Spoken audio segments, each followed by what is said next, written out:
মেঘটা। আমরা তো তাড়াতাড়ি করে বাড়ি চলে যাচ্ছি, কারণ যখন তখন বৃষ্টি চলে আসবে, আমাদের ঘোরার দরকার নেই, আমরা বাড়ি চলে যাই।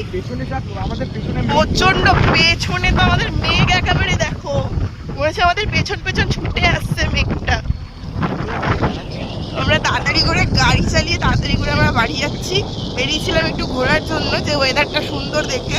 এখন দেখছি না, ওয়েদার অন্য কথা বলছে, জোর বৃষ্টি আসতে চলেছে। তো তাড়াতাড়ি যে যেখানেই আছো সেফলি ভাবে বাড়ি চলে যাও। আজকে বৃষ্টিটা খুব জোর হতে চলেছে মনে হচ্ছে। তো সবাই সেফলি ভাবে বাড়ি চলে যাও। দেখা হচ্ছে নেক্সট ব্লগে।